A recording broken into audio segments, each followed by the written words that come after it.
Good morning everyone. Today we'll see the dissection of deep structures of the neck, that is subclavian artery, then cervical part of the sympathetic chain and ganglia. Now, first of all, subclavian artery. This is the right subclavian artery. Now its origin. On the right side, subclavian artery arises from the brachiocephalic artery, while on the left side, artery arises from the arch of aorta. Its origin lies posterior to the sternoclavicular joint.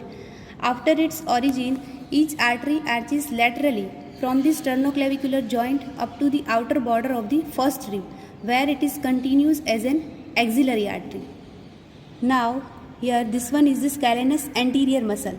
This scalenus anterior muscle crosses the artery anteriorly and divides it into three parts. First part of the artery, which lies medial to this muscle.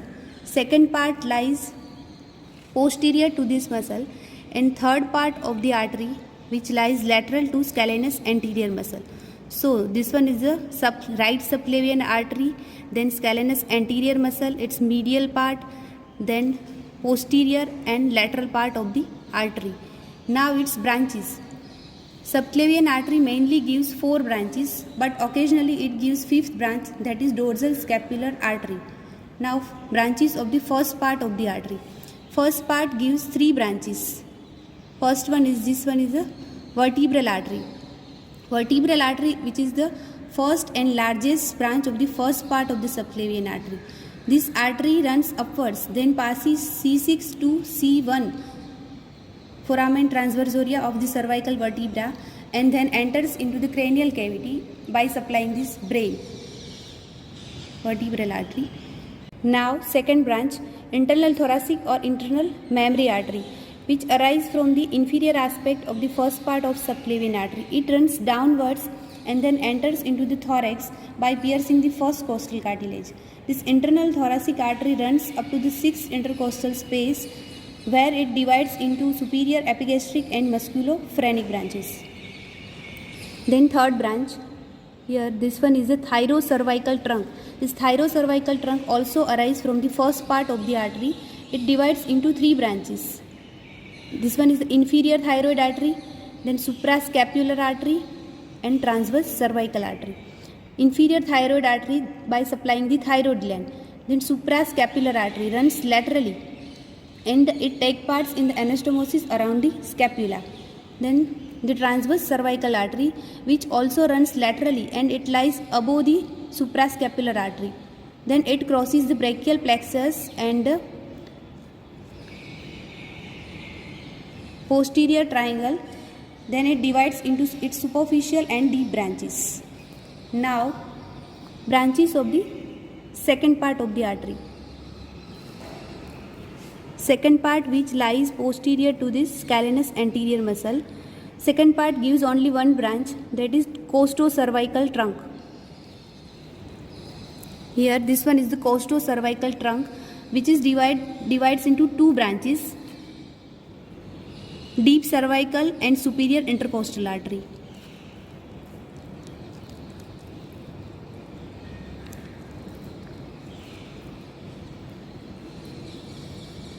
This one is the deep cervical artery, branch of the costocervical trunk. This deep cervical artery then anastomoses with the occipital and vertebral arteries.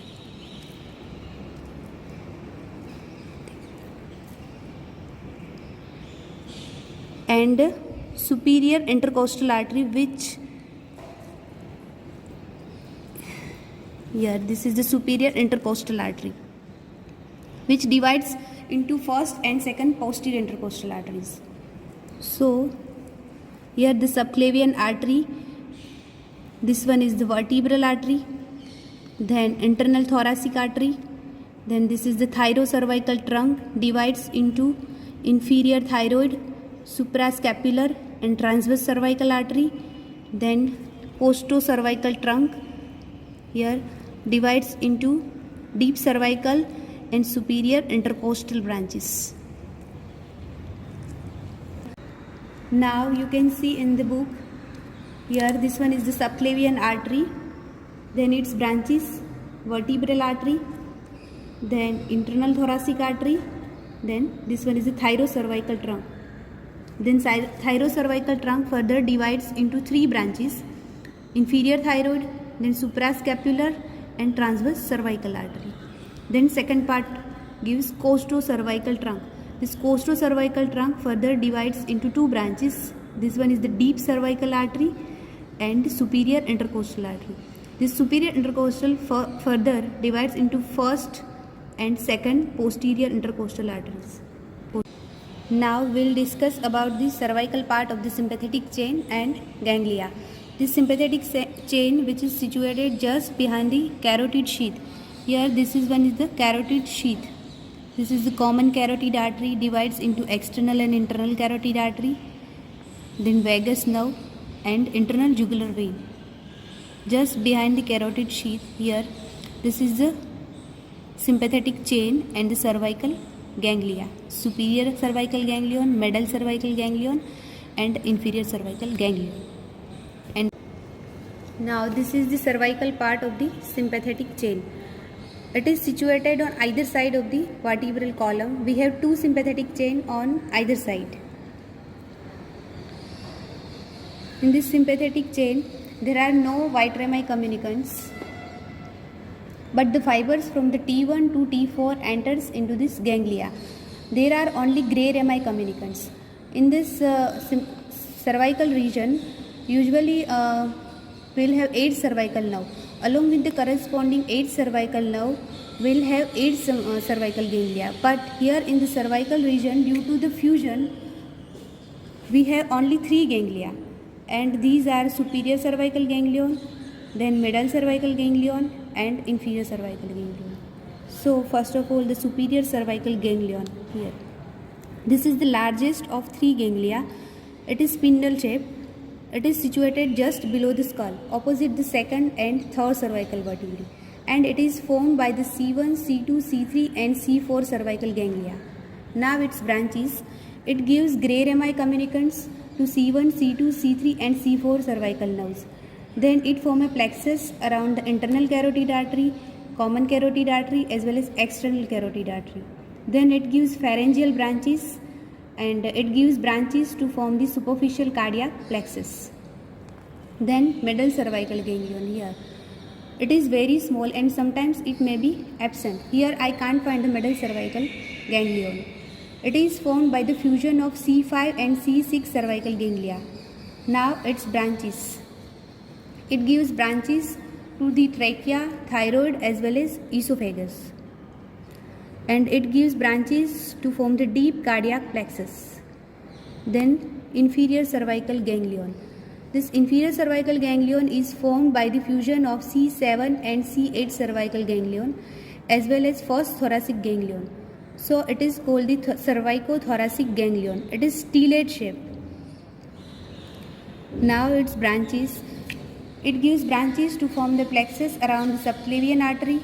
Then it gives branches to form the plexus around the vertebral artery, and it gives branches to the deep cardiac plexus. So here the cervical part of the sympathetic chain, then superior cervical ganglion, then middle cervical ganglion, and here the inferior cervical ganglion. Now in the book, this is the right sympathetic trunk, and here this one is the left sympathetic trunk. This one is the superior cervical ganglion, then middle cervical ganglion and inferior cervical ganglion. Now its branches. It gives branches to the C1, C2, C3 and C4 nerves. Then it forms a plexus around the internal as well as external carotid artery. It gives one pharyngeal branch. It gives branches to form the superficial cardiac plexus. Then middle cervical ganglion, which is smallest ganglion, it gives branches to the C5 and C6 cervical nerves, and it gives branches to this thyroid gland, then trachea and esophagus. And this one is the inferior cervical ganglion.